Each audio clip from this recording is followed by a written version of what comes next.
We continue now at the top of Daf Nun Daled Amud Aleph in Meseches Gittin. This is Gittin Daf 54a. And the previous Amud, the Gemara had a contradiction within Rabbi Meir. If somebody plants during the Shemitah year, we're strict by both Shogeg and Mezid. If he plants on Shabbos, we're not strict in a situation of Shogeg. Why are we more lenient in a case of Shabbos? And Rabbi Meir explained, when it comes to the Shemitah year, everyone counts according to the Shemitah year in terms of when they plant. Everyone knows this item was planted in Shemitah year, and we have to be more strict. V'ein monin l'Shabbosos, but people don't count. It doesn't matter what day of the week you plant something. Therefore, no one has any idea when it was planted, and we could be more lenient on Shabbos according to Rabbi Meir. Rashi says, "Vein monin etiosein l'Shabbosos."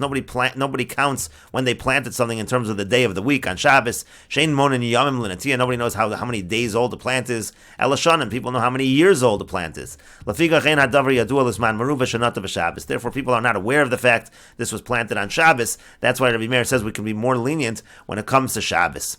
And the Gemara continues, Davar Acher, another answer in terms of why we're more lenient on Shabbos. Nechshadu Yisrael ala Shvius, v'lo nechshadu ala Shabbosos. Klal Yisrael is more suspect when it comes to violating Shvius than when it comes to Shabbos. That can be another reason for the distinction. And the Gemara says, My Davar Acher, why do we need another answer? Rashi says, My Davar Acher, lama leilai suye, time achrina. Why bring a second reason? And the Gemara says, Hachikamar, what it means to say is as follows. V'chitema, if you're going to say Shabbos nami, zimnin de mikla yom lamed v'Shabbos, when it comes to Shabbos as well, sometimes the 30th day falls out on Shabbos. Di'inotahu yomahu de salkal eshasa, v'ilo lo salkal eshasa. If he planted it on that day, that's going to be considered the conclusion of a year. And if not, it's not going to be concluding in that year. Rashi over here explains, Hachi kamar, v'chitema Shabbos nami zimnin de tzarech lemimne. Sometimes you do have to count, and you do pay attention to if something was planted on Shabbos. The Tanyas we learned in a Braisa Anotea Erev Shvius. Let's say a person plants on the year before Shemitah. Lamid Yom Lefnei Rosh Hashanah. He does it 30 days before Rosh Hashanah. Also Lo Shana L'Shnei Arla. That actually is counted as a year since it was 30 days before Rosh Hashanah. That becomes year one in terms of counting Arla. The Shloshim Yom Bashana Chashuv and Shana. 30 days of a year is considered a year. Umutter L'Kaiman B'Shvius, and it's mutter to be Mekayim in the Shemitah year. It's considered like it was planted before Shemitah. Pachas Mishloshim Yom Lefnei Rosh Hashanah. But if he plants it less than 30 days before Rosh Hashanah, Lo Shana doesn't count as a year. Vasser L'Kaiman B'Shvius, he can't maintain it during the Shemitah year. Hilkach Zimnin de Shabbos Shanat Azeh have a Yom Shloshim Lefnei Rosh Hashanah. That's what the Gemara means. Sometimes this day of Shabbos that he planted it is the 30th day before Rosh Hashanah. Umonin Oso Shana, you count that year. V'yav Batzer Ahu Yom, if it was less by one day, Lo Havasalik Leishas, it wouldn't be considered a year. Ulachar Zman Kasha Ochlim Min HaPeiros L'Sof Shtei Shanim Ve'omrim Lama Hutru Peiros Halal L'Shtei Shanim Ve'omer Lehem Hashloshim Shlefnei Rosh Hashanah Chashuvim Shana.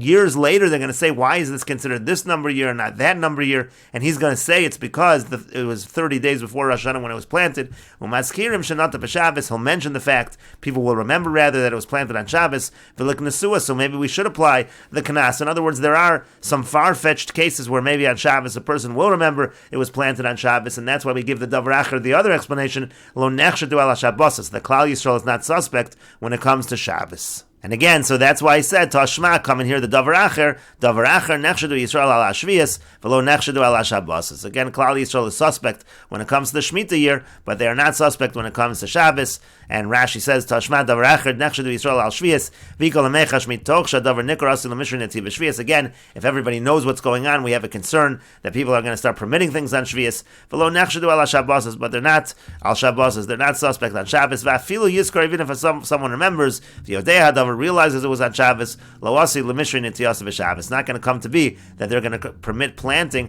on Shabbos. And the Gemara continues, the Rabbi Yehuda lo kasher. Rabbi Yehuda, the contradiction within Rabbi Yehuda is not a question. Again, with Rabbi Yehuda, it was the opposite contradiction. It seemed to be that we were more lenient when it came to the Shemitah year. And the Gemara answers to that, Bi'asrid Rabbi Yehuda chamiralu Shvius. In the locale of Rabbi Yehuda, people treated Shvius more strictly. They were more careful with Shvius. So there's no need for us to be so strict in the situation of Shogeg in the Shemitah year. Because there was somebody who said to his friend as an insult, Dayer bar Dairasa, you're a convert, the son of a convert. Amarle said back to him, "Ano lo achli perish the shvius kevasech." I don't eat the peiros of shvius like you. You see that they took the peiros of shvius seriously. Rashi says, "Daira ben Dairasa ger ben Giores." He insulted him by calling him a convert, the son of a Giores, the son of a female convert. And the Gemara continues, Tashma, coming here a proof, and this is from a brisa from the Tosefta. Achal truma tameya meshalim chulin tahorin. If he eats truma tameya, so he has to pay back using chulin that are tahor, using non-truma that is tahor. Shilem chulin tameyim mahu. Let's say he pays back with chulim that are tameh. What's the halacha? Amar sumchis mishum Rabbi Meir. Sumchis says in the name of Rabbi Meir, b'shogeg tashlum of tashlumim. If he does it by mistake, so the payment is a good payment. B'meizid ain't tashlum of tashlumin. But if he does it on purpose, that payment is not a good payment. The Chachamim say echad zeh v'echad zeh tashlum of tashlumin. In both cases, it's considered a good payment. V'chozer mashalim chulin tahorim, but he does need to pay back again with chulim that are pure. And Rashi explains, Tashma de Rabbi Meir b'derabbanan lo kanis shogeg. We're bringing a proof over here that according to Rabbi Meir, it seems from this case that in a situation of shogeg, in a situation where it's by mistake, and it's a situation of a violation that's only midrabbanan, Rabbi Shimon does not have a knas in this case. Achal truma b'shogeg v'afilu tmeya. A person eats truma, we're talking about he eats it by mistake, and even if we're talking about truma that is tmeya, meshalim chulin tahorim, so he has to pay back chulim tahorim. Well, the kamon parach amai meshalim tahorim. They're going to ask later on, why does he have to pay back tahorim? Ha'ochel truma shogeg. Now Rashi explains the general halacha over here. If somebody eats truma b'shogeg, eino meshalim mos. The halacha is you don't pay back money, ela tvua, rather you pay back with grain. Ve'eino meshalim truma, and you don't pay back with truma, ela chulin. Rather you pay back with chulin mesukanim, you pay back with chulin that was fixed, meaning to say you took off all the proper trumas and maestros. Ve'al yedei tashlumin hein nasin truma. The halacha is that chulin that you pay back, by paying it back, that chulin then converts and turns into truma. Shenemar, as the pasuk says, v'nasan lakoyin as hakodesh al yedei nisinaso nasu kodesh. We darshan the pasuk to mean through giving it, it becomes kodesh. Alma davar haroi lachol olav shem truma ba'inan v'lo mos. You see that you have to give, you have to pay back with something where truma can be chal on it, meaning it has to be food and not money. Aval ha'ochla mezid meshalim mos. But if the person eats it b'mezid, so then he has to pay back money. B'shogeg and b'shogeg shilem. So then it said if he pays back, and the case over there was he paid back chulin tameim. So if he paid back b'shogeg chulin tameim, shelo ha'yodeya shein tameim, meaning he didn't know that it was tameim, tashlum of tashlum, and that's considered a good payment. Upater ba'elu ve'nas and truma tameya kamasha achal, and he exempts himself. This is considered a good payment. He doesn't need to pay again, and it becomes truma tameya exactly as he ate. B'mezid ain't tashlum of tashlumin. If he does it b'mezid, it's not a good payment. The Gemara later will ask why. Echad zeh v'echad zeh. Then the Chachamim say in both situations, meaning shogeg umezid, whether it's shogeg or b'mezid, tashlum of tashlumin v'heinas and truma, the payment is considered a good payment, and the payment becomes truma. Umamon kohen, it belongs to the kohen. V'im kidesh ben isha mekudeshes. If the kohen would use it for kiddushin, it would be a good kiddushin, meaning it completely belongs to the kohen. V'chozer meshalim chulim tahorim. But the Chachamim say, but he has to pay again back chulim tahorim mishum knas. That's a fine. Ve'einon nas and truma. It is not going to become truma, meaning that the knas that he pays, that's just going to be a payment that will not become truma. And the Gemara continues, V'havinon ba, and we had a question on this brisa in general. B'mezid amayin tashlum of tashlum. We say that if he pays it back b'mezid, meaning to say again, he ate truma tameya, and then it said that if b'mezid he paid back with chulim tameim, ain tashlum of tashlumin. So we asked on that, we said, B'mezid amayin tashlum of tashlumin. If he pays back with chulim tameim b'mezid, why is that not a good payment? On the contrary, Tavol of bracha, he should be blessed for what he's doing. Because what happened over here? He ate truma that was tameya. It was totally not fit while it's tamei. Truma tamei is not fit to be eaten. And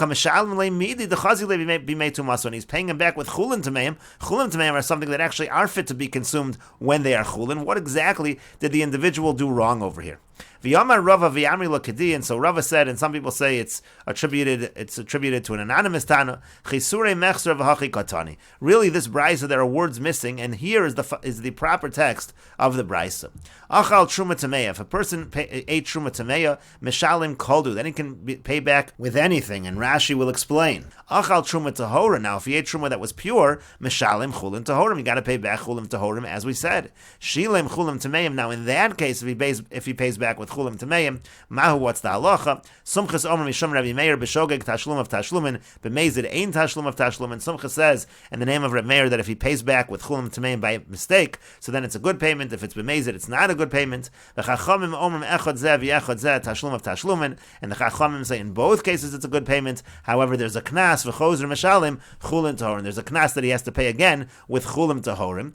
V'yamar Rav Acha Brei Ravika, and Rav Acha Brei Ravika says, Hacha kansu shogeg atu mezid ika beinayu. Over here, the entire machlokas is whether we make a knas, whether we make a fine by shogeg because of mezid, meaning to say, here you have a situation of a derabanan violation, and Rabbi Meir is saying we do not impose the knas.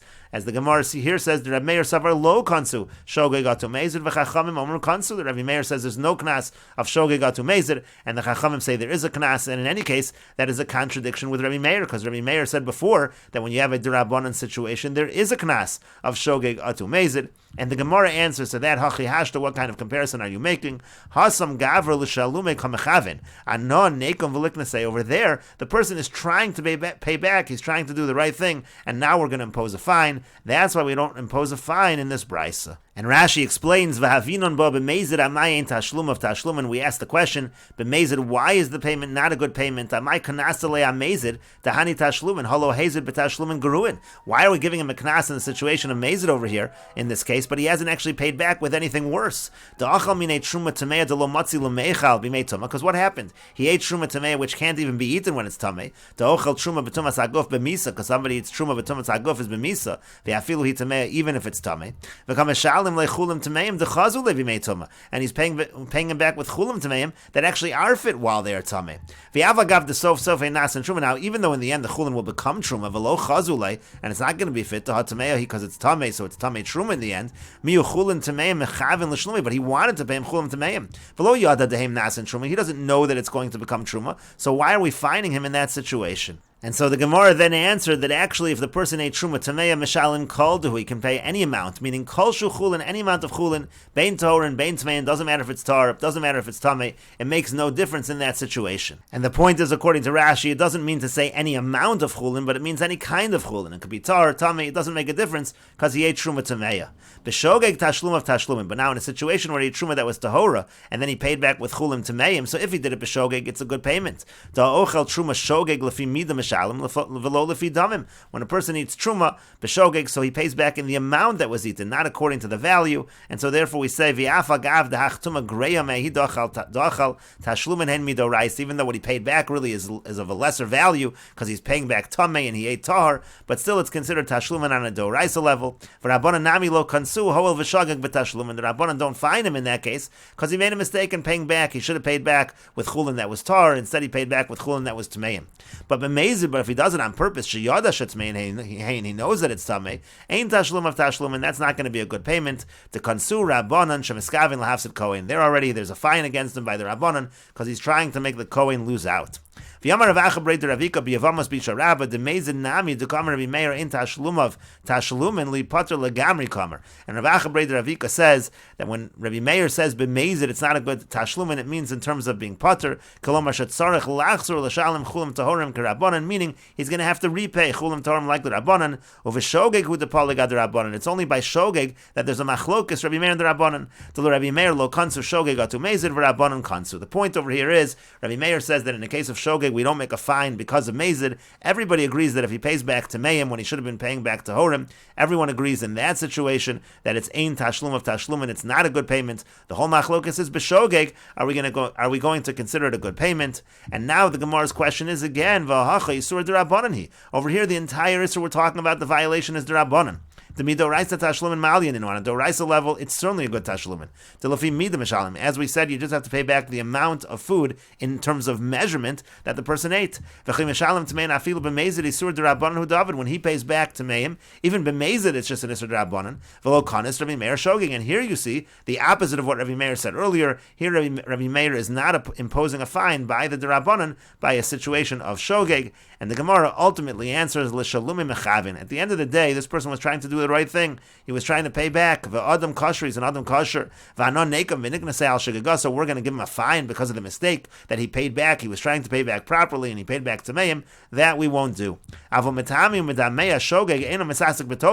a person by mistake is metame somebody else's property, or he's medameya somebody else's property, he mixes truma into it, so that already, even if it's done by mistake, but he's not trying to do something proper, he's not trying to do a good thing in that situation, and so therefore we do impose a knas in that case. And the Gemara continues to Hashma, coming here a proof from the following Bryce, the dam shenitma v'zarku b'shogeg hurtza b'mezid lo hurtza. If you have dam that became impure and it was sprinkled, so if he did that by mistake, so the carbon is still accepted. But if he did it b'mezid, it is not going to be accepted. And so over here you see we are not imposing a fine, we're not imposing a knas by shogeg because of mezid. And the Gemara answers to that. Amar lach Rabbi Meir will say to you, for that case, hachi hasht, again, what kind of comparison is it? Hasam gaver l'chapure kamechavin, this person is trying to get a kapara, again, he's trying to do a good thing. Anon nenkam v'nikah, say we're going to give a fine in this situation? Of course not. And the Gemara continues to Hashma, coming here the following proof. Hama'aser b'Shabbos, somebody takes off meiser on Shabbos, which you're not supposed to do. Again, that's also a derabanan. B'shogeg yochel b'mezid lo yochel. If he does by mistake, it could still be eaten. If he does b'mezid, we have a knas, he can't eat it. And again, you see there's no fine that's imposed by a case of shogeg. And the Gemara answers, Hachiashta, again, it's not a good comparison. Hasam gavr l'skune kamechavin, anon leikum v'liknase. Here the person is trying to fix things, he's taking off meiser, and we're going to go and give him a fine. That's why, of course, we're not going to do that. That's why there is no fine. And the Gemara continues, Tashma, coming here, the following proof, Hamatvil Kalim b'Shabbos, somebody immerses Kalim on Shabbos, b'shogeg yishtamish ben, again, if he does by mistake, he can still use them, there's no fine. B'mezid lo yishtamish ben, if he does it on purpose, he can't use them, there is a fine. Again, you don't see any fine by shogeg. And again, the Gemara says, Hachiashta, what kind of comparison is it? Hasam gavr l'tuhure mani kamechavin, there the person is trying to purify his vessels, he's trying to do a good thing. Anon leikum v'liknase, we're going to go ahead and give him a knas. Of course not, that's why there's no knas in that case. And the Gemara continues, V'rami de Rabbi Yehuda ad Rabbi Yehuda b'drabanan. We also have a contradiction, Rabbi Yehuda against Rabbi Yehuda in drabanan cases. The Tanya, as we learned in a Brisa. And Rashi over here explains, V'anon neikav v'niknasei al shegagasu. Again, we're going to go give a person a knas because of a mistake when the person is trying to do the right thing. And Rashi just points out, V'uadin de matzi l'shenuye hamani Rabbi Yehuda. They could give another answer here, over here, the Gemara. They could say, the Gemara could say, this is really Rabbi Yehuda, it's not Rabbi Meir. The lokanis b'drabanan. Rabbi Yehuda is the one who doesn't make knas by drabanans. The halav stam mishni, because this case we're bringing over here is not a stam mishnah. El abraisi b'menachos b'akometz rabbah. It's actually a braisa in menachos. Miu nichale l'shenuye, but nevertheless, it's better to the Gemara to answer that Afilo Temer Rabbi Meir. They'd rather say that it's Rabbi Meir and say again in situations where the person is trying to do something that is positive, there is no knas. And then at the end, Rabbi Meir, the Rashi says V'chol hani ramina Rabbi Meir ad Rabbi Meir. All the cases where we have these contradictions of Rabbi Meir, the konis leil b'derabanan, they're all derabanan cases. And again, that's why we have contradictions where Rabbi Meir said earlier he does impose the knas, and in these cases it seems he's not imposing the knas. And again, the Gemara answers in each case when the person is trying to do something positive, there is no knas. We will continue with this discussion in the next video on Daf Nun Dalid Amud Beis.